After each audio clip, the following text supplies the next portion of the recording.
Hello. This is a little bit like a previous one, but the length, depth, and replay value for those of us whose gameplay lately on magic finding. Like we prefer killing bigger and badder and bloodier ways. So,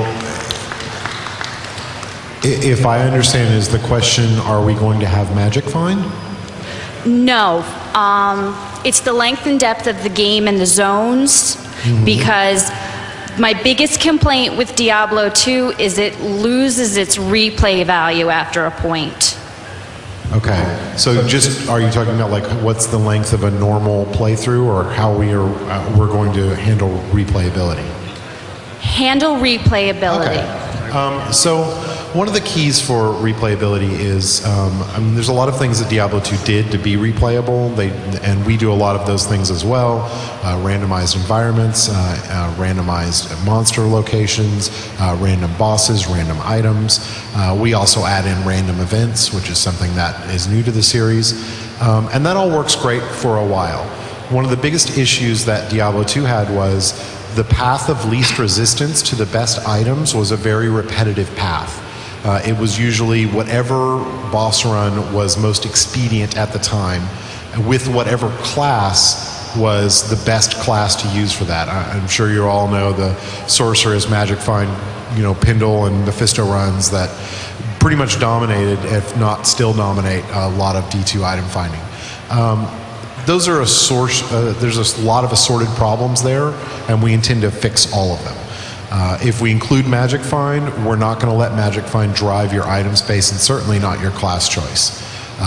Part of the reason that it did was that there are certain classes that items weren't as valuable for, like the Sorceress. The Wizard now really values items, because items is where she gets a lot of her damage from through spell damage abilities, which was not really something that existed heavily in D2. On top of that, the next job that we have is to really make sure that we have a lot of content.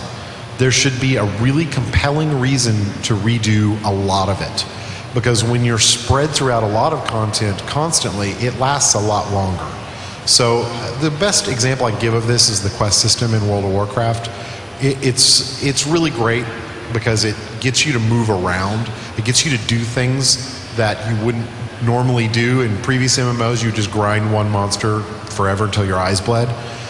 And players will play that way if that's the fastest way to progress.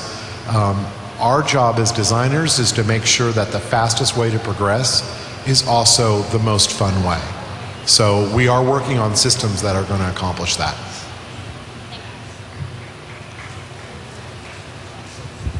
You can clap, it's okay. Hi, I'm actually a really big fan of the story and lore for Diablo World, and I've read all of the books, and I love Richard Knack's series. And obviously, the Necromancer is probably the most fleshed out faction in the Diablo world. And it sounds like from previous panels that I've listened to, we're not probably going to get the Necromancer class again, which is fine, but are we going to still see the faction? Because obviously this is a big thing happening in the world, and they usually show up for big events. So, are you saying you'd like to see Zale possibly in the game? Oh, just a little bit. Maybe. Yeah, just because you're not going to see a certain class as a playable character in the game, we want to make the world feel like it's a living world. So our story is evolving all the time, and the areas you're going to, we're refining them and putting in different quests and events, but we're looking at all that stuff. So I can't give you a definitive answer, half because I don't want to spoil the surprise, and half because I don't know yet what exactly is going to go in or isn't. But that's our intent, is to put a lot of that kind of stuff in. And there's a Necromancer in the demo right now, as Michael has pointed out. Hi.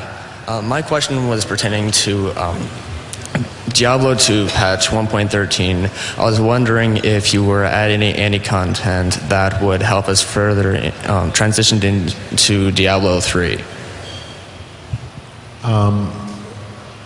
I was asked this question earlier, and I think the best answer is, unfortunately, we can't really talk about it because I don't want to, we're not, the Diablo 3 team is not actually the team that does the Diablo 2 patches. They consult with us and we make recommendations, but it's a different internal team that does it, and I don't want to speak for them.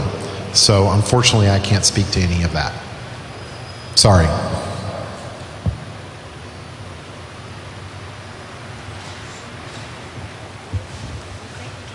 I know everybody's thinking this, but where's the Hammerden, and what role is it going to play? Like generally in the Diablo 3 world, is there going to be a Paladin presented, or like the clan of Paladins, or like is there going to be a Paladin in D3? As a playable class or as lore? Lore. Leonard? Michael? It's kind of the same answer as I gave the last lore question. You know, we'd like to show you what has happened to not only the classes, but making the characters that you possibly played in previous games actual characters in the world. So I wouldn't discount the possibility that you run into somebody like a Paladin who is the person who ran through D2 or something along those lines. I'm gonna add to that because I like to throw out stuff like this every now and then. We do have some plans for those guys. They're long-term plans, but stuff's gonna happen. That's all I'm gonna say. You're such a tease. Where's Chris Messon? Anyway, I was wondering, I'm a big fan of hardcore, and it's pretty much all I ever do, and that's the only option I always use in Diablo. I was wondering if you could, if you were adding any additional features that hardcore players alone would have. We do want hardcore. Only way to play, right? Yeah, all right. We definitely want to do hardcore again.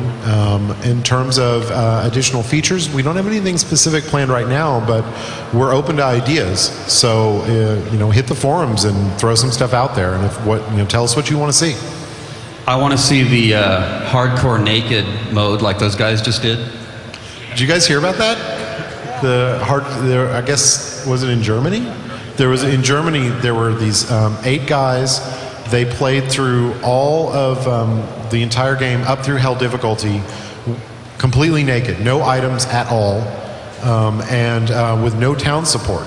So they couldn't go back to town, they couldn't get any quests unless they needed them for forward progression, and they got through all of Hell difficulty doing that, and ended up around levels high 80s, so pretty crazy.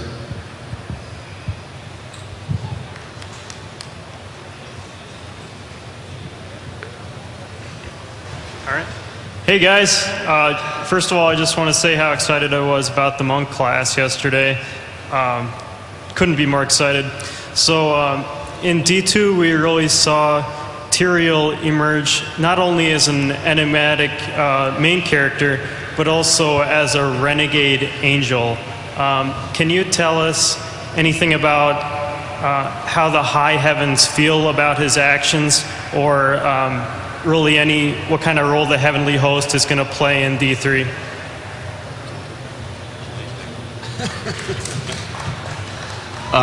We're not going to reveal any details about that, but I can say we do address a lot of the issues that you're talking about.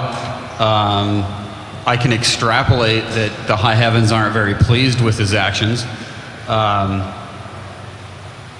Yeah, I probably shouldn't say any more.